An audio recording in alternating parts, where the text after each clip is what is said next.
get started here. All right, and then if you have any questions, please put those in the chat box. I would love to answer any questions that you may have at the end of the presentation. And if it's something that you have a specific question or you need clarification on something I'm saying in that slide, feel free to unmute yourself and ask me that question if it's just a quick clarification question. All right, so we're gonna get started here. So we really want to work on how to keep, we want to keep our brain healthy at any age, right? And you can do that. So, aging isn't a one size fits all thing. So we all age differently based on our lifestyle choices, our heredity, our genetics, that type of thing. So we all age at different rates and in different ways based on our decisions in life and all of those other factors. So beginning at age 30, most of our for most of us, our organs of our body start to lose function at a rate of about 1% a year. And most of those changes you won't even notice until you're over the age of 70. So at 70, you'll start seeing, oh, I'm having a little bit of trouble with this or that, or a doctor may say, oh, you need to watch your, watch your numbers for this thing. So depending on what it is for you specifically. So yeah, so we all are aging at every moment. If we're not aging, then, we're not living. So we all should be very happy to be aging. So aging isn't a bad thing. It's, it's part of life, and we're all living if we're aging. If we're not aging, then we're not living. So changes, gradually appear within our body in early adulthood, like I mentioned, and it remains undetected until we have those organ changes and issues that may come up at a doctor's visit. We can have some kind of control over the way we age by reducing our stress, by being socially active, stimulating your brain and your body in different ways. So those are the things that I really want to tell you more about today and let you know that you have control over a lot of factors in your aging. So normal aging, so dementia is not a normal part of aging. So not everybody that gets older is going to have dementia. It's not a normal part of aging. So the areas influenced by age-related decline, which is normal. Normal age-related decline is overall slowness of thinking, possibly in some people, not everybody. Maybe difficulty sustaining attention, especially if you're talking to a group of people and everybody's talking at the same time. That may be a little bit more difficult as we age. Also, I wanted to make, tell you a fact about that. So multitasking and, focusing on more than one thing at a time, that could also be true for younger adults or younger children that have ADHD, so attention deficit hyperactivity disorder. So that's not just related to aging, that could be a multitude of different factors that's involved in that.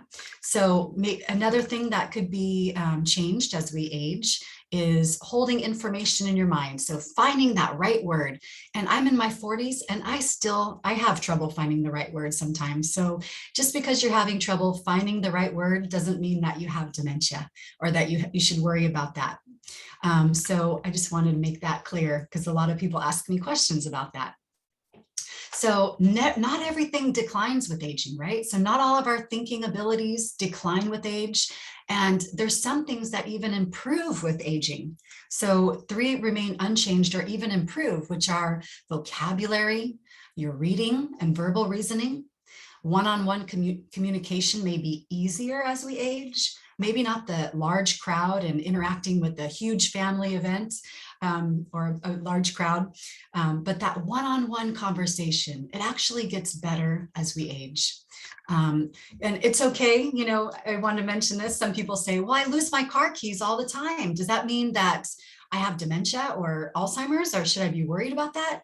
No, that's not the case. So I have lost, when I was 18 years old, for example, a little side story, I used to lose my keys all the time. So I think I exhausted my resource with AAA. They would not come out and help me get my keys out of my car, or that type of thing. And I also used to lose them all the time. So doesn't mean that you have dementia. So the thing that we need to worry about is knowing. So if you see your keys and you don't know what they're for, that could be an issue. So I have my car keys in my hand. What are these for? Or unless and another thing, if you find that you're putting your car keys in the freezer, the refrigerator, in the medicine cabinet or something like that, that's a sign that we may want to talk to our doctor. Okay, but losing your keys isn't a sign that you have dementia. So when do you think that you need to speak to your doctor? Does anybody want to give me an idea? And what indicates that you may need to seek help based on everything that we just talked about? And you can unmute yourself if you like. Forgetting someone's name. Yep. No, well, actually forgetting some, no, that's not a sign of dementia. So forgetting someone's name, there's a lot of tricks that you can do to remember people's names, like word association, but I forget people's name all the time. And I wish I was better at that. So that's not a sign that you need to talk to your doctor. It just could be you have a lot on your mind. Well, one sign is sometimes if you're driving in your own city and usually know how to get to the same place and you suddenly forget. Okay, yeah, that could be concerning. So that's something that, that's one of the factors that might concern you. And if there's a number of different these small things that they seem small on their own, but if a number of those type of things build up, that's definitely a sign that we need to talk to our doctor. Good one. Yeah, so I'm going to keep on moving, but if you have any other things to add, please do so. All right, so there's a number of ways that we can keep our brain healthy as we age, like I mentioned, and reduce your risk of dementia. Like I mentioned, dementia is not a normal part of aging. Just because you're getting older does not mean you have to, that you will get dementia or Alzheimer's. So getting a good night's sleep and creating that relaxing nighttime routine, maybe turning off screens, because that blue light really affects the way we, our sleep patterns. There's also a blue light filter in glasses some people wear, or on your phone, you can set it to have a blue light filter. So turning off the TV, possibly when it gets closer to bedtime, keeping mentally active. Like I mentioned before, a lot of people really like Sudoku or crossword puzzles or learning a new skill, right? So say you want to learn more about computers and you learn everything you can about computers, or you want to take a new college course just for fun at the junior college. That's all something that keeps our mind mentally active. So limiting our amount of alcohol. So sticking to the government recommended guidelines for alcohol, because alcohol does have a negative effect on our brain if we drink in excess. And there's also a type of dementia related to alcohol consumption that can come on at any age, be it, young teenagers or older adults. So we'll talk more about that in a minute. So being socially active, like what you're doing here today, even though a lot of us don't feel comfortable getting together in person with strangers, but this is one way, what we're doing right now on a Zoom call. This is one way we can remain, healthy and have brain health. So taking regular exercise classes, aim for, your doctor recommended exercise amounts. Moderate exercise is good, but walking is just as good. Walking is amazing for your body and for your health, and also for your mental health. Quitting smoking. So smoking actually damages our vessels in our brain that can contribute to vascular dementia or other types of dementia. So we really want to quit smoking, do everything we can in our power to quit smoking if we can. That'll really help with your brain health. Eating a healthy diet. So making sure that you have enough fruits and vegetables, lowering your sugar and salt and saturated fat intake. And how is the speed of my speaking? I want to make sure that I'm not talking too fast. It's at a wonderful pace. That's just Oh, my opinion. and okay. and I didn't want to interrupt, but I was just wondering about, you mentioned earlier about Sudoku and the crossword puzzles. And my understanding is sometimes you can get real comfortable in doing those and you don't really challenge the mind. So, Okay. right, I think that's a good thing, but I think, is it true that we should also seek to challenge the mind Yes. constantly? If it feels too, oh, this is just what I do, then it probably Yeah. isn't a challenge anymore. Yeah, exactly. Like they mentioned when you have a workout routine at a gym, they mention that you need to switch it up every 6 weeks, right? Exactly, Leslie. Yeah, that's really good. Thanks for pointing that out, because not many people would think about that. They think, well, I do Sudoku and I'm really good at it and it's easy for me and that must be stimulating my mind, but not necessarily. So learning a new skill that's outside of your comfort zone, that's really important. So very, very good point. I really appreciate that. Yeah, and so also managing your stress. So a lot of us with everything that's going on in the world, we can be really stressed. And for me, I know I was getting into a mode where I was listening to the news every morning and it was so stressful. And so I stopped for a little while. I only get the recaps. I get the small bites of news, not the whole hour or two of news a day. So managing your stress, however that may be for you. Maybe the news doesn't stress you out. Maybe you just really like to keep informed and that doesn't stress you out. So whatever reduces your stress. Yeah.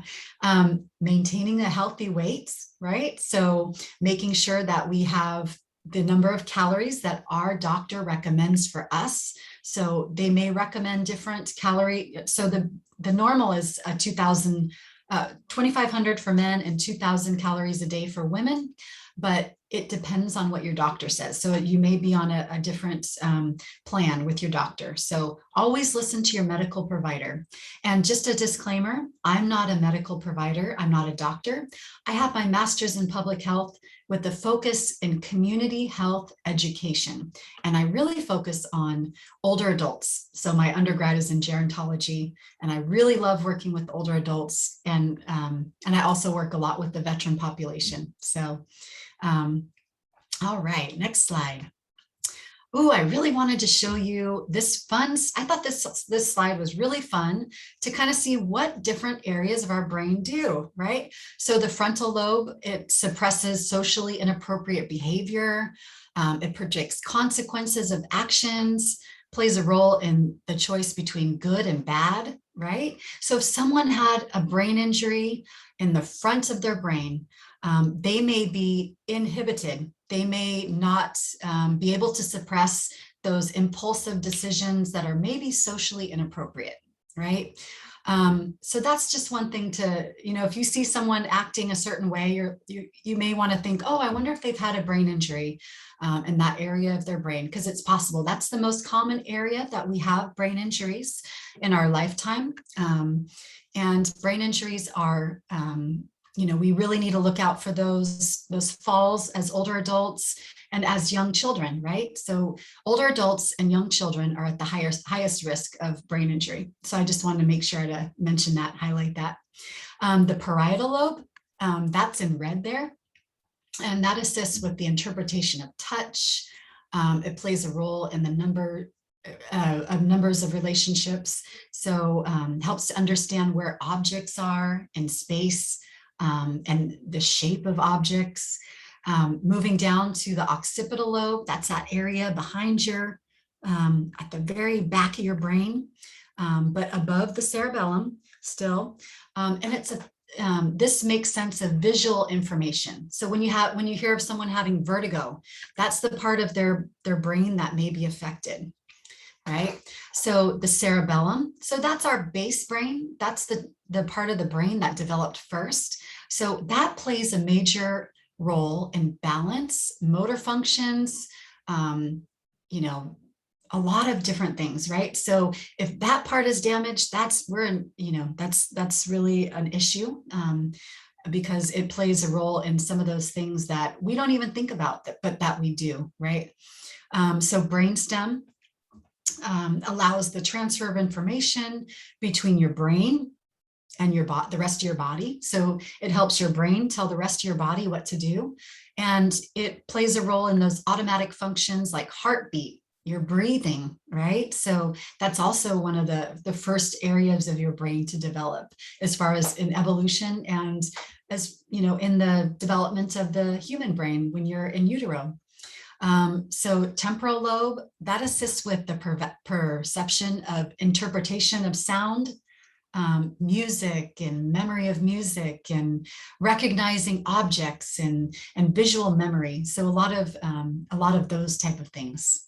Okay, moving on here. Any questions so far?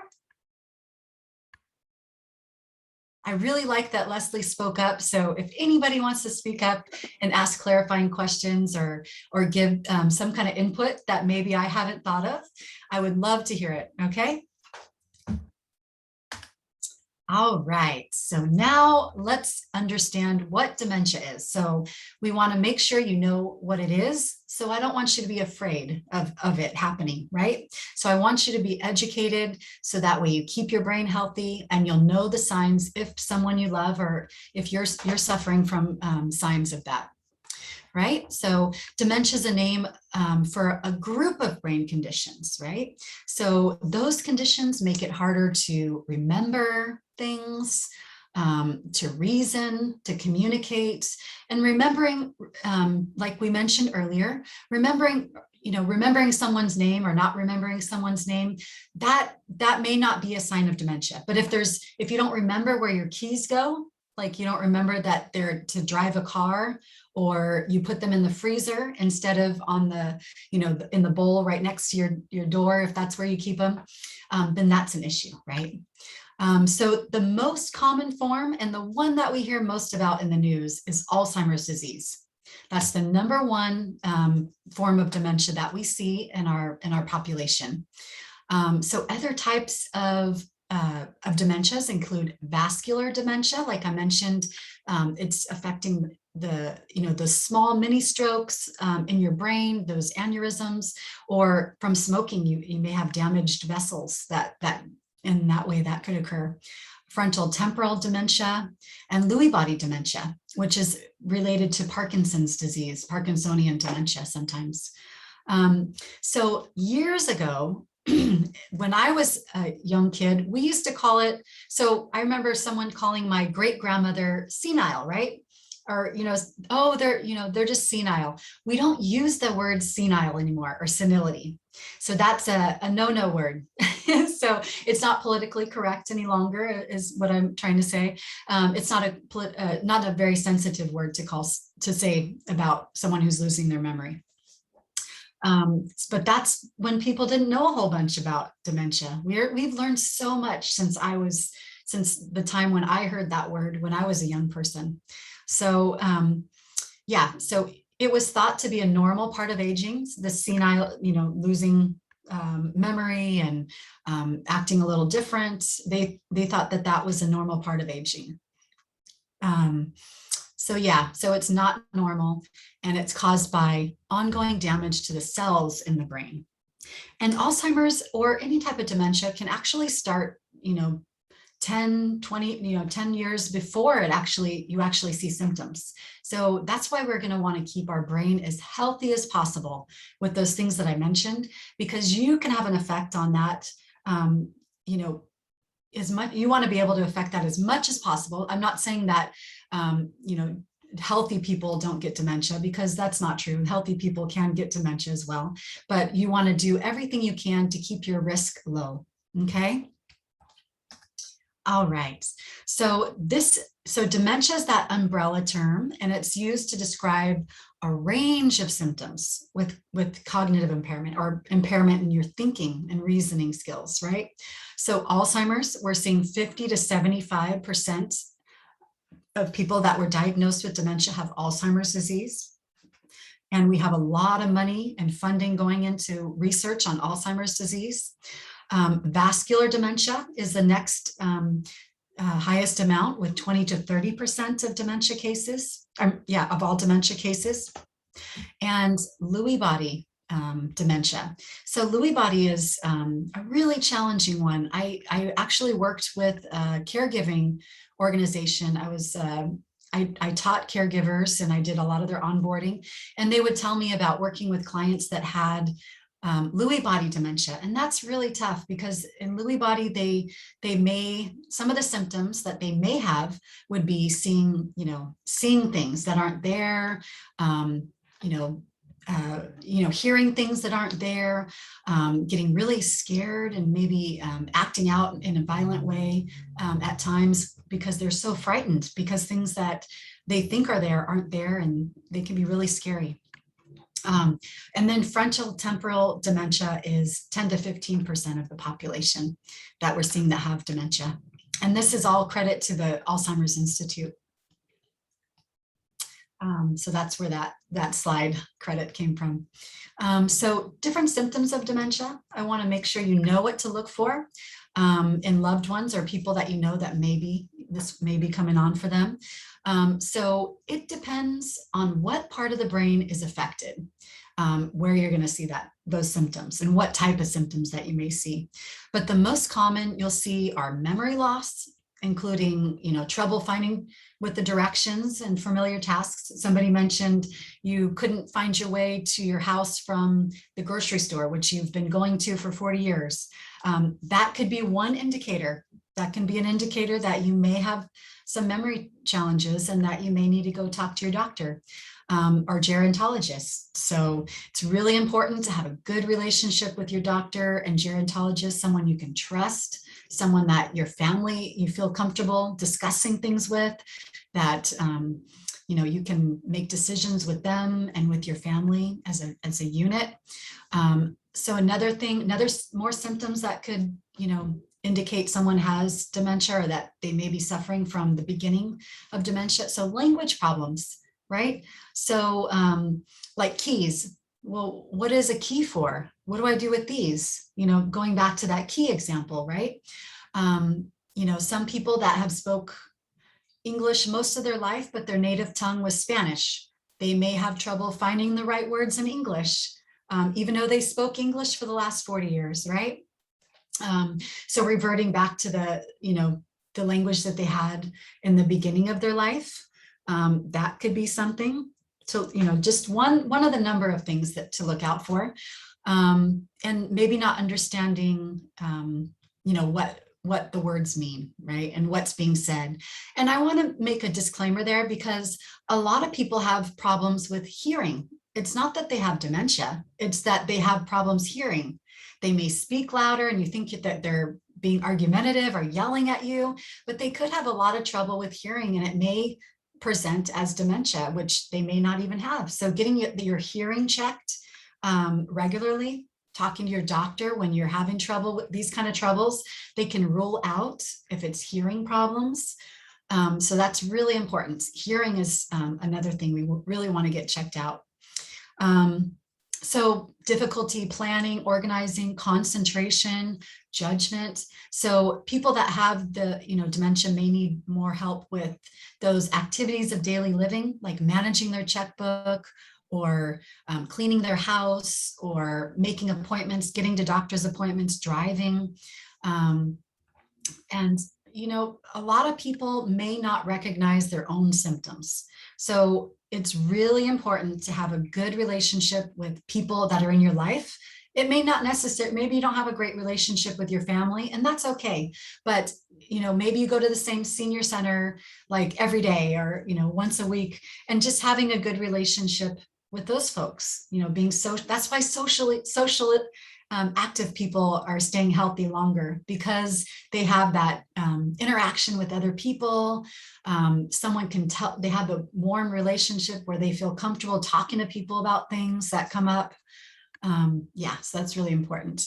So changes in their personality or moods, right? So maybe they're getting maybe they're shutting themselves away from people because they're having a hard time hearing, and they're having a hard time recognizing objects, and they're starting to withdraw, right? So that's one of the things we're going to look out for. Their personality, right? So remember I mentioned different parts of your brain. So inhibition. So if they're inhibited, and they're usually a very, they're very well put together, and they always, they never say anything mean to people, and all of a sudden they're being kind of aggressive and mean. It could mean that they've had to change in personality, and that may be related to a dementia symptom. Any questions? Leslie? Sorry, don't want to. Yeah, go for it. Someone else has a question. I don't know what I'm just wondering your thought and experience around. I know sometimes people, family members, can sense that their loved one is maybe starting to have signs of dementia, so they want to go the holistic route. So they go out and buy ginkgo. Oh gosh. Okay. Yeah. So that's another thing. How do you deal with that in terms of help them still to realize that, they have to go be seen and be treated, and find treatment. That's not to say that they can't take that down the line, but first it has to be figured out what type of dementia, if it is dementia. Yeah. So how do you have a conversation? Mm-hmm. Yeah, very good. And you don't want to try to mask the symptoms because you're just trying to treat a symptom. You really want to go in to see the doctor right when you start having those troubles. Bring it up with your primary care or your gerontologist, because you don't want to try to mask symptoms. And a lot of those things that are on the market they've seen no benefit with. So we really don't want we don't want to be taken advantage of by marketing ploys. So it's really important, and your doctor will tell you what's good to take as far as a supplement. And make sure you're always telling your doctor when you go in to see them what you're taking. If you're taking ginkgo, if you're taking magnesium, if you're taking whatever it is, multivitamin even, just tell them what you're taking so that they can recommend the best next steps, or what action to take next. Thank you. Very, very good. Very good. Great. So anything else, anybody else have questions or anything to add? All right. If you do, please let me know. All right. So this puts it in a big, nice picture. I myself love pictures. So this makes things easier for me to understand. I love pictures and teaching me. I'm a visual person. So you have your poor or decreased judgment on the far left, difficulty with simple tasks, problems communicating, misplacing things, day-to-day forgetfulness, problems with language, we mentioned, difficulty solving problems, confusion of where people are in time and space, where their body is in space, and changes in personality and changes in mood, okay, or behavior. All right, and you'll get a copy of these slides. I will send this along to Tina, and you can always ask me any questions that come up if questions come up later. I just want to remind you of that. All right, so now let's go over the types of dementia there are out there. So Alzheimer's disease, which the definition of that is a series of changes to nerve cells in the brain that happens most commonly in older adults. But we do have younger onset dementia, which is Alzheimer's, and that could have a genetic component.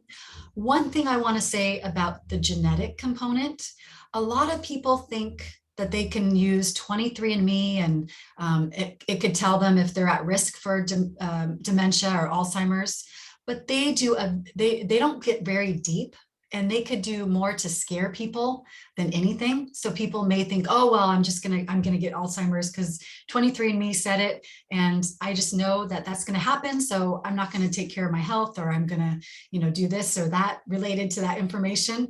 So just so you know, you need to do further testing to recognize a genetic component.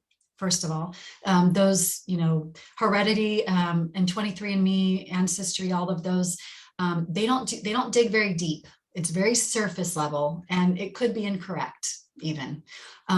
The doctors have a lot more diagnostic tools, and we do a lot of that diagnostic testing at Stanford in the Alzheimer's Disease Research Center.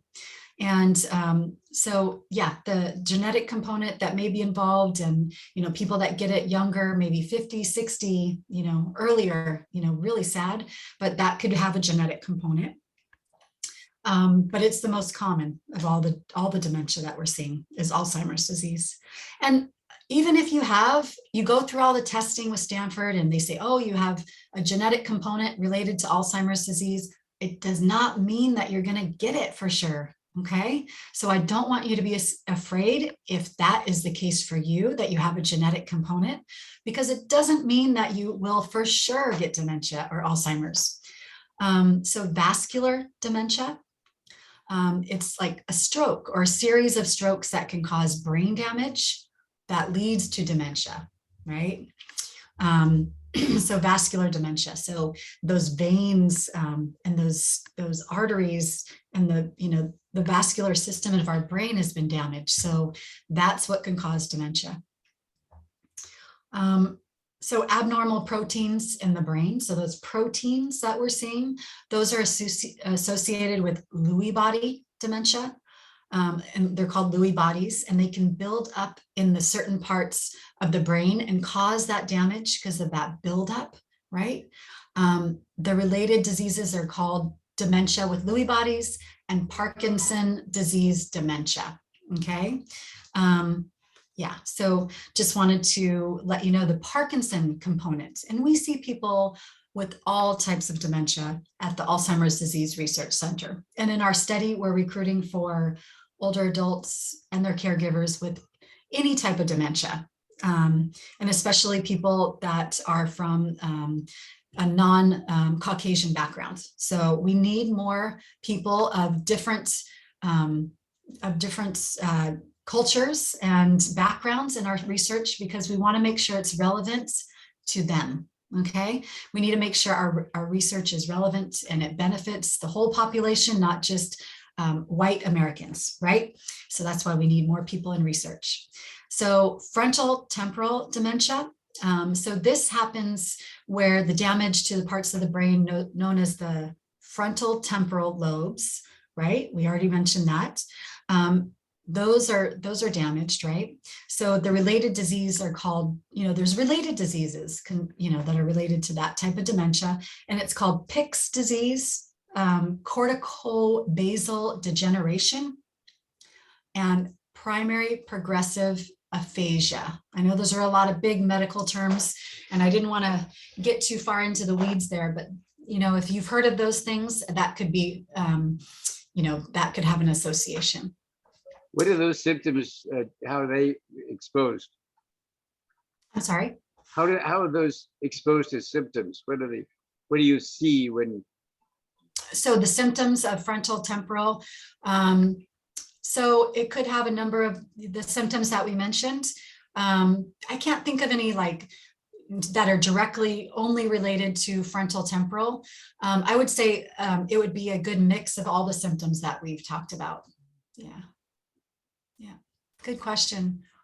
Any other further questions on that note, John or Mr. Andrews? Not at the moment. Okay, good. And if other questions come up, feel free to email me and I'll make sure to get the answer for you. Okay. So other causes of dementia could be, you could have low levels of vitamin B1 or B12. It could be as simple as that. Maybe you have low vitamin levels and it causes dementia-like symptoms. That's why you really need to get to your doctor right away. They can, help you with your vitamins and minerals or whatever it may need to be for you specifically, and that may make those symptoms go away. So I don't want you to worry if you have some of these symptoms. Just go talk to your doctor. It could be as easy as prescribing B1 or B12, calcium, or some of those different supplements, okay? But we really want to take supplements with our doctor's knowledge. I just want to reiterate that. Thyroid problems Could be other causes, right? You may have a thyroid problem and not know about it. So they can possibly prescribe medicine that can reduce those symptoms or make them clear up. Problems with blood sugar, calcium, sodium levels in the body can all cause symptoms of dementia.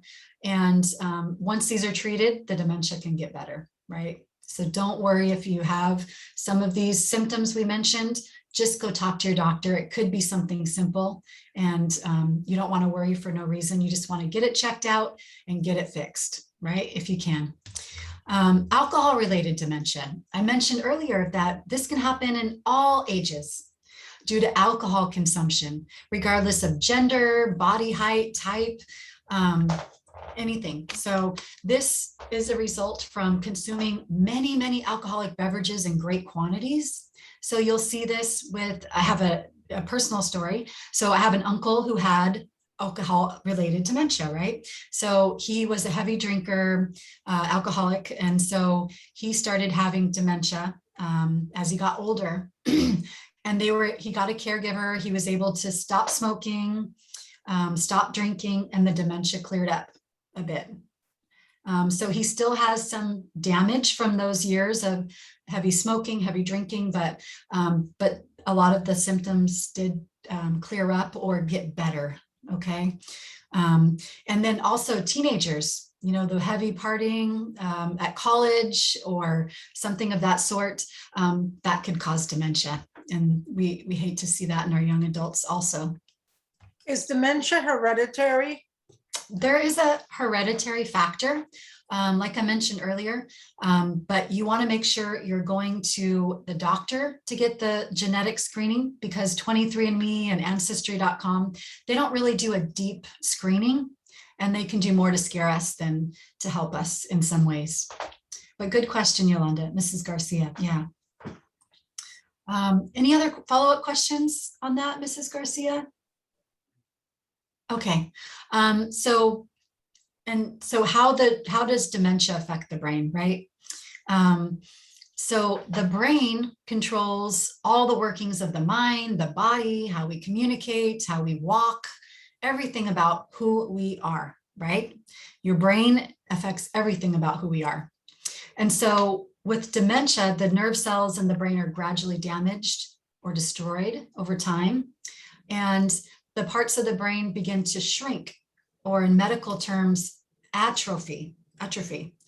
Brain shrinkage or atrophy often starts in the part of the brain that controls the memory. That's why we're seeing the memory, like, I don't know what these keys are for. I don't know that person's name. I don't remember how to get to my local grocery store, which is just down the street. That's what I mean by memory. Reasoning. Maybe you hear of these stories in the news where it's someone's just, you know, allowing someone into their life, and then that person takes over all of their finances. And that person usually is a very reasonable person and very intelligent, but you know, that could happen, and that's part of older adult abuse. And then personality changes. Like I mentioned, in the frontal temporal region, it could be you're not inhibited by anything. Right? So you're uninhibited. You may say or do things that are inappropriate, like, you know, going outside with no clothes on, walking to the store with no clothes on, or, you know, something of that sort, inhibition, or just saying things that are really offensive when you've always been a very sweet person. So that could be a change in personality as well. Yeah. So other parts of the brain may not be affected until much later in the illness. So it may, yeah. So I'll show you a couple different pictures of what dementia and different types of dementia are, what the brain looks like, okay? So this is the healthy brain size right there in the dotted line. And that's the brain shrinking. And then those you see in the middle where those holes are, those also get larger. So the brain shrinks in volume. So that's what it looks like. And with Alzheimer's, we're seeing a lot of these plaques, right? So those, and with Lewy body, we see plaques, and then a neuron with different tangles, and that neuron's dying right? So that part of your brain is dying. So the neurons are dying. And then right next to it is a healthy neuron. You see it's very healthy, that has that bright yellow part where the pointer is. So that's what a healthy neuron looks like. Just to kind of give you, I like a lot of pictures. So, so that kind of helps me understand what could be happening in the brain.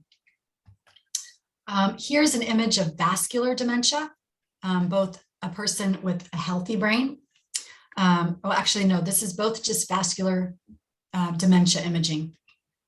Okay, so you see that big dark spot in the lower right-hand corner of the picture on the right. So that could be where a blood vessel has been damaged in the brain, right? And then this is another picture of it on the other side, where those sinuses or those pictures in the holes in the middle get larger. Okay. And you see where the skull is, that white line. Yeah, so the brain is a little bit shrunken there. Did you say this was a CAT scan? I believe so. So it could be different layers. Yeah. Good question. All right. So I just wanted to go over the different stages of dementia, because you may have been interested in this forum, this presentation today, because you may know somebody who is aging and may be suffering from some of these things. So I wanted to give you some more information on the different stages of dementia. So it's a progressive disease. We don't have a cure for dementia. We're all working tirelessly on finding a cure, but we don't have one yet. And so there's 3 basic stages, and each stage may last from months to years, right? Some people, it's very rapid. Other people, it's very slow, okay? So there's an early, middle, and late stage. In the early stages, they may not look very different than they did, 20 years ago. They may not seem that different to you. They may just be starting to get a little confused. They may not know how to get certain places, and you're like, oh, that's strange. I might want to keep an eye on that. They may not know how to get to their grocery store or something like that. But the symptoms start building up, and then you realize that that was actually a symptom of dementia in the early stages. But it's good to catch it at the earliest stage possible, so that the doctors can help. Not saying that there's a lot of, there's no reversing dementia, but the doctors may be able to speak with you and your family. You may be able to put things in place where you won't be able to be taken advantage of. If you have a power of attorney, like a power of attorney or a living trust document, you're going to want to get all of those things together if you know about it in the early stage, right? So yeah, in the middle and late stages is where the people are going to need more help, assistance with tasks of daily living, right? So, going to the grocery store, cleaning their house. They may need people to manage their checkbook, and they may need someone they trust. That's why learning about this as early as possible and setting those things in place is really important, right? So making sure you have those things in place. So I highly recommend people to think about, what they want to do, and as far as medically done, if they're at the doctor and can't make decisions for themselves.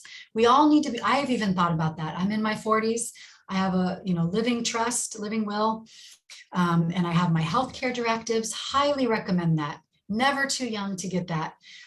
Making sure that people know what you want while you're able to make those decisions, right? And they will stick to it, picking someone that'll stick to your wishes, okay? So in the middle stages, they may need to go into memory care. They may wander, get lost. I was a memory care and assisted living manager at a facility, a home in Saratoga. And I had one woman, just the sweetest person, but she was getting lost. She was wandering. She had her keys and she was still getting lost in the parking garage because we had parking garages there. And it was dangerous for her. because she didn't know where she was, right? And she didn't, she was trying to find her car. Is someone saying something? Yeah, so that's when it gets really scary. I highly recommend the Montessori method for dementia. If you're working with somebody or have a loved one with dementia, I've used it. I've used it with the staff I've trained, and it's all about giving them agency as much as possible and respecting their independence as much as possible, and letting them do a lot of the things that they can still do. And that's kind of what that book is about, the Montessori method for dementia. So late stage, so they're going to have severe problems with memory, judgment, other skills, and they're going to need help with every aspect of their life. So they may not be able to go to the bathroom on their own. So they may need help with that. All of the things that you can imagine, right? All right, so back to signs. I guess I wanted to wrap up, and because we're getting towards the end here, just wanted to go over these again, and let you know that these are the signs and things to look out for. Before we go on to the signs of dementia, can I ask you a question about what's the timeline like between each different stages of dementia? Like how fast does it progress? Oh, good question. So it's different for every person. So I know we all want to know like a concrete number, but it's different for every person and every type of dementia. But yeah, it could be from, a couple months or a couple years in each stage, right? Good question. Any follow-up question on that? Okay. All right. So this is just kind of recapping what we talked about in the beginning. I wanted to make sure this is really important stuff, so I wanted to bring it back. Yeah, so having a fluid conversation, a coherent conversation, that can be a sign of dementia. Not having a fluid or coherent conversation. Yeah, so these are all signs, and these, you can have a few of them. You can have one that's really, really apparent and really debilitating. But these are all things we want to look at and go talk to our doctor about, and talk to our family if we have someone else that we can trust. Maybe some people don't have a relationship or the best relationship with their family, and that's okay, but hopefully they have someone in their life they can trust. Okay. Jessica? Yes. I just want to thank you so much for this presentation. I have to jet off soon, but it's very helpful. I spent maybe 6 months one time with UCSF in their Alzheimer's board, in just being a volunteer. I'll never forget in the training, they said, the reason why volunteers are very helpful because you don't remember them when, and it's very hard. They were saying at that time, the average time that family members spent visiting a person in that ward was 5 to 10 minutes, because they had trouble accepting that this person no longer can remember, so many things. So I think what you're saying is so right on, and just connecting at the early stages is important, so they will feel more secure with you if it progresses. Yeah, thank you. And another thing I used to do with people that were in dementia, I used to go to dementia units and do laughter yoga with these folks. They loved it. People that were in assisted living and they were still very coherent. And, I loved laughter yoga. I do laughter yoga on my own because I don't take myself too seriously, but people that were in the assisted living weren't as accepting as laughter yoga, but the people with dementia just loved it. They absolutely loved it. It got them laughing. It helps with our heart rate. It helps with our blood pressure. It helps with every organ in the body. There's been a lot of research out there on laughter yoga. So highly recommend it. I used to teach that to a lot of people. It was fun. So, okay. So just want to reiterate that dementia has no cure. And with proper care, people with dementia can live well for many years, right? The early stage can last years. So I don't want you to be afraid. If someone you know or yourself has the early stages, just know that it could last for years, right? Just, yeah, so that's important to keep in mind. Making sure that, you know, you're active, even if someone has dementia, staying active. Repetitive activities are good choices, simple activities, enjoying relationships with anybody, family, friends, hobbies, outings, making sure that the person with dementia keeps on track of their medical care.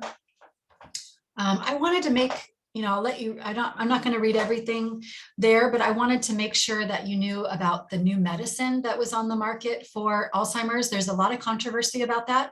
The Alzheimer's Association really supports it. And a lot of people really support that because there has been no new medicine for dementia in so long, right? And so people want any type of hope they can get. But I did want to make sure you knew that it's quite costly, about $56,000 a year, and it may not be effective at all or very little. It may cause brain swelling, brain bleeding in some people. And it may not be covered by Medi-Cal, Medicare insurance coverage. Yeah, so. Are you talking about Prevagen that they advertise on TV? Prevagen. No, it was Agu. I can't pronounce it. The name is like that long. Abuna. It starts with an A. Yeah, but not Prevagen. I don't think it's that one. Unless is that the one that just came out? No, they just have tons of advertisement. Oh yeah, it's not that one. But yeah, and you know, some of these other medications for dementia, they may, you know, work better than others, and the doctor really knows how to put that cocktail of medicines together to help that person. There's a lot of different medicines that they can put together that work well together that can help people. Above my pay grade though. That takes a very skilled gerontologist or pharmacologist or yeah. All right, so sorry, I just got ahead of myself there. So in summary, like I mentioned, no cure, making sure you keep on top of your lifestyle factors. Like we mentioned that throughout the presentation, but it's very, very important. All of those lifestyle choices are yours to make right now. That's one thing you can do for your brain health right now. And Alzheimer's is the most common. And if you've had a brain injury, you may be at an increased risk for dementia, okay? And that's why we do a lot of studies with veterans. Veterans have an increased risk of dementia due to their service, right? So if you've had a brain injury, talk to your doctor. Doesn't mean you're going to have dementia, but it is a risk factor for dementia. And yeah, so I want to make sure to mention that. So these are questions from other participants. I wanted to bring this up. Now, do you have any specific questions that I can answer at this time, or I can go through some of these questions?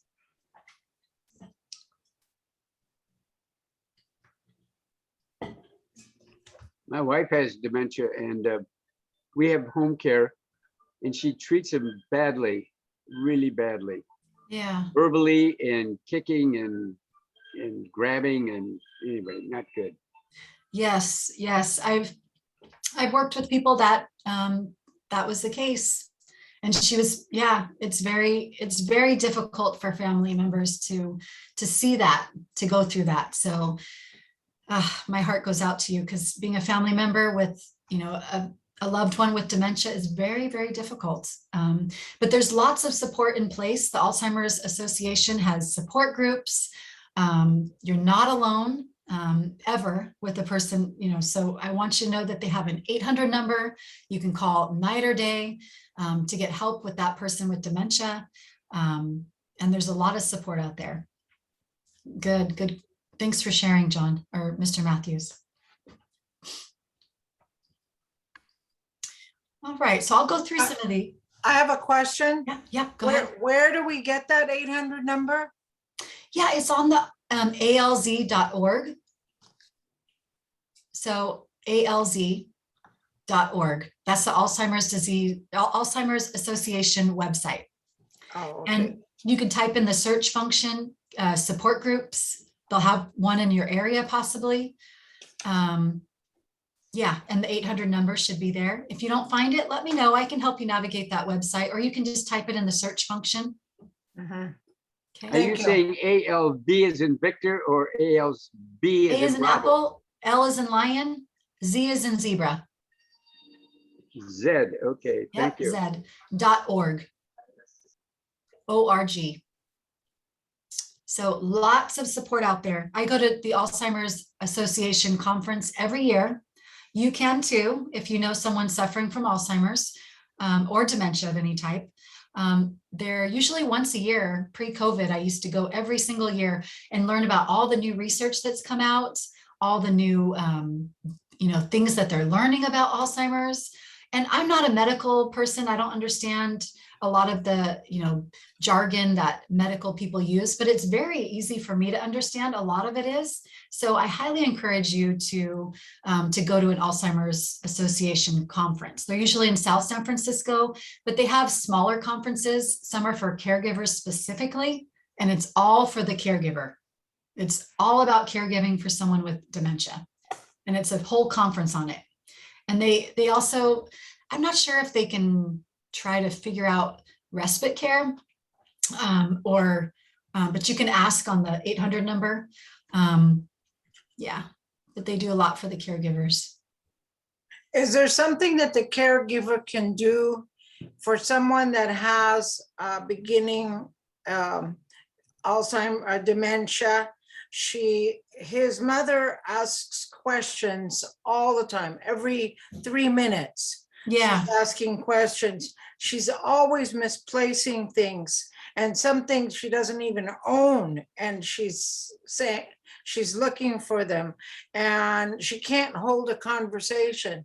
So Yeah. when, for example, when she's asking the question every 3 minutes, is there something that the caregiver can do to stop her from asking all those questions? Good question. There's nothing you can do to stop them from asking questions. That may be something that their brain goes in this loop, and it's just something that they keep saying over and over again. And it has to do with their brain, how it's changing.